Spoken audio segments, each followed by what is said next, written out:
Hello again everyone and welcome to day 6 of the strength challenge. Thank you again for everyone who sent in their comments about the hamstring exercise yesterday.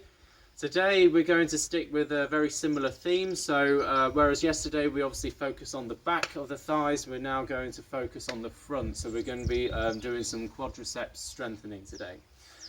Now, like the hamstrings, the quads are extremely important no matter what sort of sport you do. So if you do a more strength and power based sport, well, they are a really big sort of powerful set of muscles, so you really want to utilize the strength and power that they can give you. So particularly, again, I keep coming back to running because most sports do require running in some way, shape or form. So it's really important in terms of this all important triple extension that I keep talking about. So when the leg comes behind you, at about a 45-degree angle, so that you can fire yourself up in the air, much like if you were to throw a ball as far as you can, you want to throw it at 45 degrees, so not too far up and not too far down.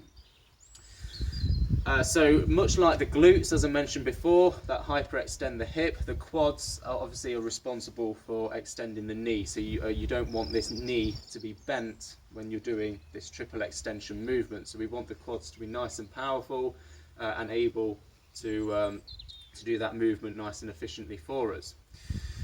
There's also a few other reasons why it's important. So distance runners, again, I keep coming back to you because much like the hamstrings, as I explained yesterday, the quads also tend to have a habit of not being used throughout their full range of motion.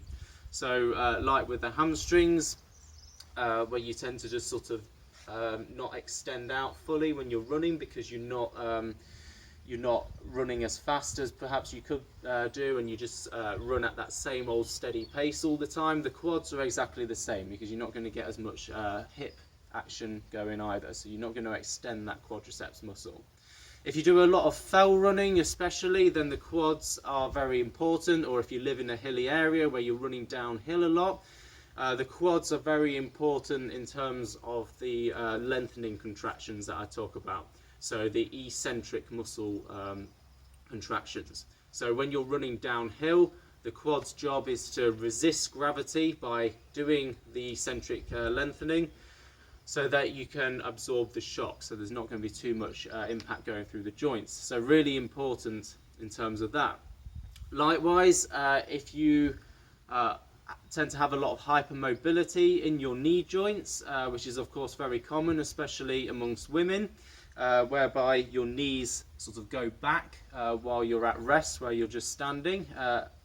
Then the quadriceps again are really important because although obviously that's a joint trait and you can't really change that because it's part of your genetic makeup, the quadriceps or whatever joint we're talking about are really important. The muscles around the joint can obviously make that joint a bit more stable, so you're not putting too much pressure around it. So in this case, the quads can use that eccentric muscle lengthening, that lengthening contraction to stop that knee from going back.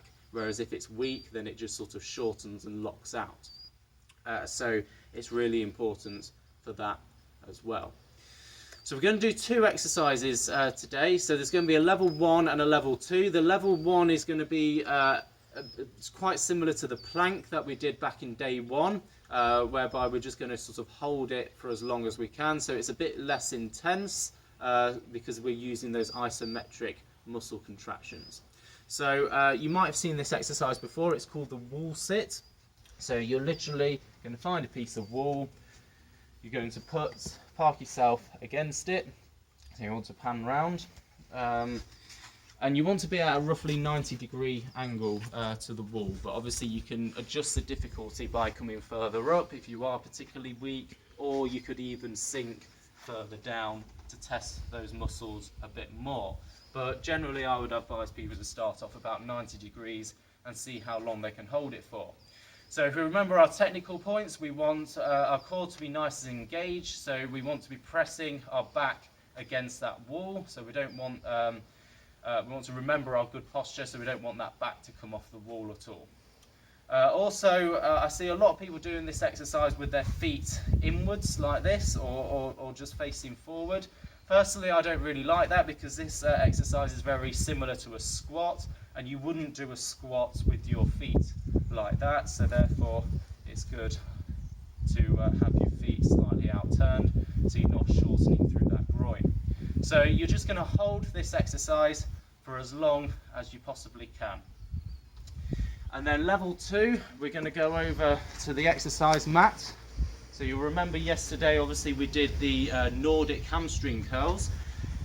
Today we're going to do a very similar exercise, but this is going to be harder because it's going to be utilising the eccentric lengthening, so these lengthening contractions.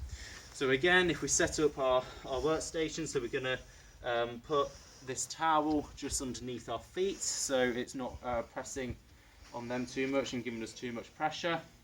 We're going to do a quick posture check to make sure that our core is nicely engaged, and this is very important on this exercise because we're not going to be going forward this time, we're going to be going back, and then of course when we go back there is that temptation to go into that lordosis, especially when we start to fail and the muscles start to struggle. So again, my rules on failure: make sure that the technique is all there. If the technique does start to slip, you don't want to risk an injury, and you don't want to start exercising other muscle groups unnecessarily, because that will be pointless because you're not actually going to be targeting what you're aiming to target. So therefore you want to just stop at that point. So we want to be nice and upright with our core engaged, glutes slightly squeezed. Again, we're going to put our arms across our body, and this time you don't need a partner to hold your ankles because you're just going to lower yourself back as far as you can. Now I can start to feel that if I go any further my technique's going to compromise, so I'm just going to sort of come back up just there, and then again I'm going to go again, making an effort to squeeze that core throughout the exercise and come back up. Do a few more just to show you.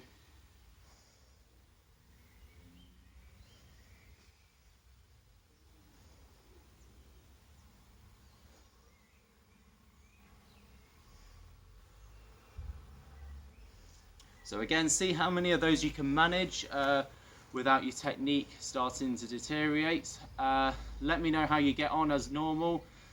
Keep liking, keep commenting, keep sharing to all your friends. Let's build that community, and I'll see you tomorrow for day 7.